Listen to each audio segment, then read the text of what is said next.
الحمد لله رب العالمين والصلاة والسلام على رسوله الكريم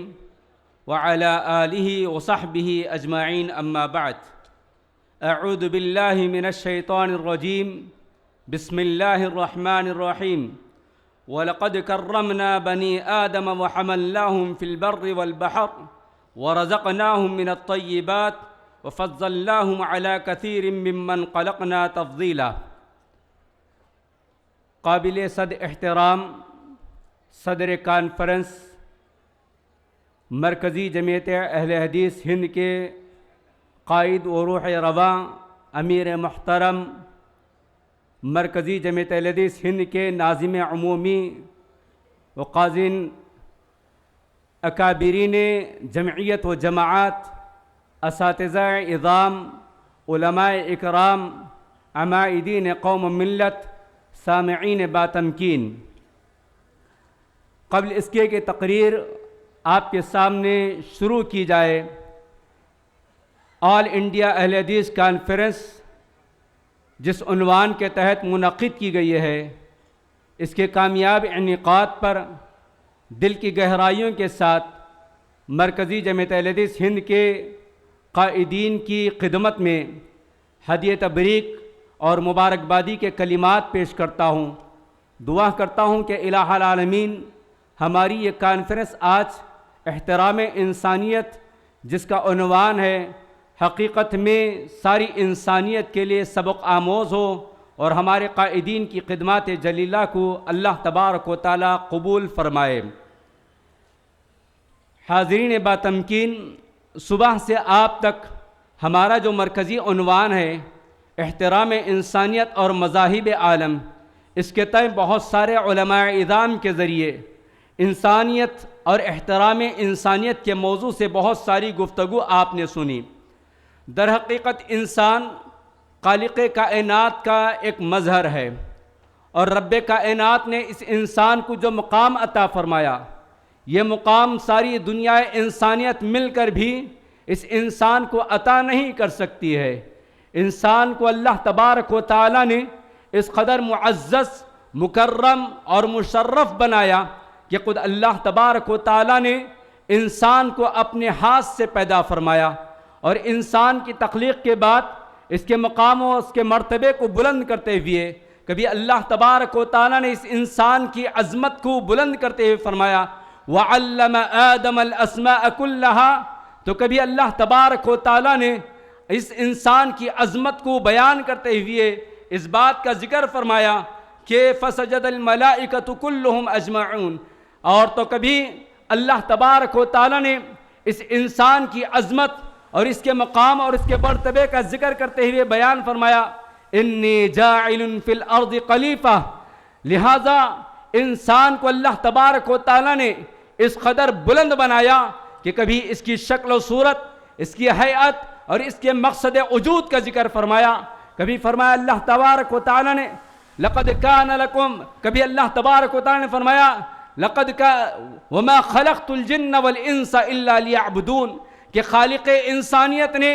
انسان کے مقام کو بتاتے ہوئے انسان کو عابد کا درجہ دیا، وما خلقت الجن والانس الا لیعبدون، تو کبھی اس کی تخلیق اور اس کی حیات اور اس کی شکل و صورت کی وضاحت کرتے ہوئے فرمایا والتین والزیتون وطور سینین وہذا البلد الامین لقد خلقنا الانسان فی احسن تقویم، گویا کہ رب کائنات نے انسان کا جو مقام بیان فرمایا اس کے تئیں انسانیت کا سبق بھی سکھایا۔ کبھی اللہ تبارک و تعالی نے اس انسان کے اندر انسانیت کا مادہ پیدا کرنے کے لیے فرمایا یا ایھا الناس انا خلقناکم من ذکر و انثی وجعلناکم شعوبا وقبائل لتعارفوا ان اکرمکم عند اللہ اتقاکم، تو کبھی پیارے نبی علیہ الصلوۃ والسلام نے حجۃ الوداع کا جو مقام تھا، حجۃ الوداع کا جو موقع تھا، مقام مقدس میں،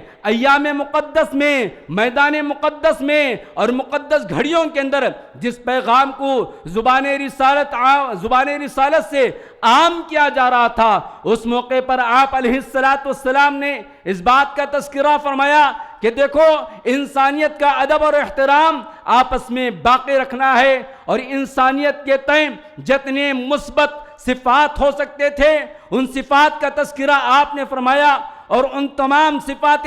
مذمومہ کا ذکر فرمایا جس سے انسانیت پارا ہو جاتی ہے، جن سے انسانیت ادب اور احترام کے دائرے سے باہر آ جاتی ہے۔ آپ نے فرمایا دیکھو، تم کسی قسم کی عصبیت کا شکار نہ ہو، کسی گورے کو کسی کالے پر، کسی کالے کو کسی گورے پر، عربی کو عجمی پر کسی کو کسی طرح کی فوقیت نہیں، بلکہ تم سب ایک ماں باپ کے اولاد ہو، اور تم سب خالق حقیقی کے نگاہ میں عزت اور شرف والے وہی ہو سکتے ہیں جو تقوی کے معیار پر فائز ہو جائے۔ حاضرین باتمکین، اللہ تبارک و تعالی نے اس انسان کو اس قدر اونچا بنایا اور انسانیت کی تعلیم دی، اور سورہ حجرات کے اندر اللہ تبارک و تعالی نے انسانیت کے خلاف جتنے صفات رذیلہ تھے ان تمام کا ذکر کرتے ہوئے اس بات کی وضاحت فرمائی کہ انسانیت کے لیے ضروری ہے کہ مثبت اقدار کو اپنائیں،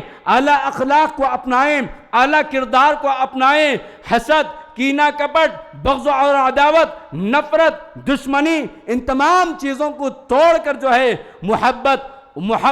مودت، الفت، راحت، رافت اور مساوات اور ہمدردی، غمخاری کا پیام دیا گیا اسلام کے اندر۔ گویا اسلام وہ واحد مذہب ہے جس نے انسانیت کی تعلیم اس انداز میں پیش کی ہے کہ ایک پیاسے کتے کو پانی پلانے والی خاتون کو بھی جنت کے اندر دخول کا وعدہ فرمایا، اور وہیں پر ایک بلی جس کو جو ہے باندھ کر رکھ دیا گیا، اگرچہ کہ وہ نمازی تھی، اگرچہ کہ وہ روزے دار تھی، صالحہ تھی، صابرہ تھی، شاکرہ تھی، ساجدہ تھی، خانعہ تھی، مگر ایک معصوم سے جانور کو سزا دینے کی وجہ سے اس کا ٹھکانہ دوزخ بتایا گیا۔ انسان کو انسانیت سکھاتے ہوئے پیارے نبی علیہ السلام نے نہ صرف زندہ انسانوں کا ادب اور احترام بیان فرمایا بلکہ مردوں اور لاشوں کا بھی ذکر فرمایا کہ مردوں کے ساتھ کیا حقوق ہے، ان کے ساتھ کس طرح پیش آنا چاہیے، لاشوں کے ساتھ کون سا معاملہ پیش آتا ہے۔ آپ اور ہم اگر غزوات نبوی علیہ السلام کا مطالعہ کرتے ہیں، ہر غزوے کے اندر شہید ہونے والے صحابہ یا قتل کیے جانے والے کفار، کسی کی لاش کو زمین پر پھینکی نہیں گئی، بلکہ کافر ہو کے مشرک ہو کے مسلمان ہو، ہر ایک کی لاش کو جو ہے بڑے ادب اور احترام کے ساتھ دفنانے کا اہتمام کیا گیا اور کروایا گیا۔ آج ہم اور آپ جانتے ہیں کہ جس انسان کو انسانیت کی تعلیم دیتے ہوئے اعلیٰ اقدار کا اسے پیکر بنایا گیا تھا اور ساری دنیا انسانیت کے لیے اسے امن کا پیغمبر بنایا گیا تھا، لیکن کیا بات ہے کہ چہاروں جانب سے آج یہی نعرہ ہمیں اور آپ کو سننے کو مل رہا ہے کہ امن و سلامتی کے دعوے دار کہاں ہیں، امن و سلامتی کے پیغمبر کہاں ہیں، امن و سلامتی کی آواز کہاں سے آ سکتی ہے، امن و انصاف کا نام لینے والے کہاں چلے گئے ہیں۔ آج سب سے زیادہ جس چیز کا ادب اور احترام ختم ہو گیا ہے وہ انسان ہی ہے، جس کے اندر سے انسانیت کا خاتمہ ہو گیا ہے۔ انسان انسانیت کا دشمن بن چکا ہے، نفرتیں، عداوتیں اس قدر پروان چڑھ چکے ہیں کہ بھائی بھائی سے نفرت کرتا ہے، بیٹا باپ سے نفرت کرتا ہے، بیٹی ماں سے نفرت کرتی ہے، بہن بھائی سے نفرت کرتی ہے، اور ایک ملک دوسرے ملک والوں سے نفرت کرتے ہیں۔ آج سرحدوں کے نام پر، پانی کے نام پر، ہتھیار کے نام پر، مغرب و مشرق کے نام پر نہ جانے مختلف بہانے تلاش کر کے ایک ہی کام کیا جا رہا ہے، وہ یہ ہے کہ انسانیت کا خون بہایا جا رہا ہے، جس اسلام نے اس بات کی ہمیں اور آپ کو تعلیم دی۔ من قتل نفسا بغیر نفس او فساد فی الارض فکأنما قتل الناس جميعا۔ سبحان اللہ، اللہ اللہ، جس اسلام نے انسانیت کا اس اس قدر اونچا مقام ذکر کرتے ہوئے فرمایا کہ من قتل نفسا بغیر نفس، ایک نفس کا، ایک جان کا ناحق قتل کرنا گویا ساری انسانیت کا قتل ہے، ساری انسانیت کے قتل کے مترادف ہے۔ ایک انسان، ایک نفس کی جان کی حفاظت گویا ساری انسانیت کی حفاظت ہے۔ اللہ اللہ، جس اسلام نے ہمیں اور آپ کو قتل و غارت گری، خون اور قرابت سے روکا ہے، اور ناحق اور تکلیف دینے والی چیز بھی بازار میں لے جانے سے منع کیا ہے، آج اس اسلام کے ماننے والے یا پھر انسانیت جو مختلف مذاہب کے علمبردار کہلاتے ہیں اور امن و سلامتی کے پیغمبر کہلاتے ہیں، آج وہ انسانیت کے ساتھ جس انداز میں کھلواڑ کر رہے ہیں، آج انسانیت ہر چہاروں جانب سے سسک رہی ہے، بلک رہی ہے، مظلومیت کی چکی میں پیسی جا رہی ہے۔ نہ دواخانے ان سے چھوٹ رہے ہیں، نہ عبادت گاہیں ان سے چھوٹ رہے ہیں، نہ اسکول اور مدارس ان سے چھوٹ رہے ہیں، نہ گھر چھوٹ رہے ہیں، نہ پناہ گاہیں چھوٹ رہے ہیں۔ جہاں ان کی بمباری سے انسانیت دن کے اجالے میں، رات کی تاریکی میں اور رات کی تاریکی میں خون بہایا جا رہا ہے، بچے، بوڑھے، مرد و خواتین لاچاری کے شکار ہیں۔ ایسے میں یہ عنوان احترام انسانیت مذاہب عالم، اس کے ذریعے ہمیں اور آپ کو یہ سبق ملتا ہے کہ انسان اگر انسان ہے تو اس میں انسانیت ہونی چاہیے۔ پیارے نبی علیہ السلام نے فرمایا المسلم من سلم المسلمون بلسانی و یدی، کہ مسلمان وہ ہے جس کی زبان سے، جس کے اشاروں سے، جس کے ہاتھ سے،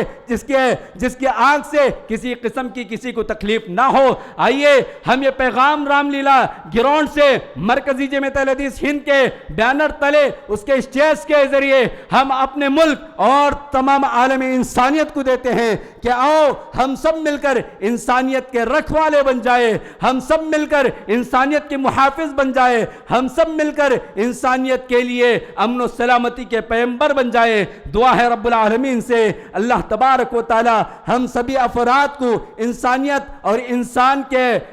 کے اخلاق اور کردار اپنے اندر پیدا کرنے کی ہمیں توفیق عطا فرمائے۔ اور اہل جہاں سے گزارش ہے کہ اسلام نے آ کر بتلایا، اسلام نے آ کر بتلایا انسان کو مقام انسانی۔ اے اہل جہاں، اس سے بڑھ کر تہذیب پہ حصہ کیا ہوگا؟ اللہ تبارک و تعالی ہم سب کو انسانیت کے لیے کام کرنے اور مذہب اسلام کی تعلیمات کو عام کرنے کی توفیق عطا فرمائے۔ آمین۔ بارک اللہ لنا ولکم فی القرآن العظیم ونفعنا وإیاکم بالآیات والذکر الحکیم انہ تعالی جواب ملک بر رؤوف الرحیم ورب حلیم۔ والسلام علیکم ورحمۃ اللہ وبرکاتہ۔ شکرا، جزاکم اللہ خیرا واحسن الجزاء۔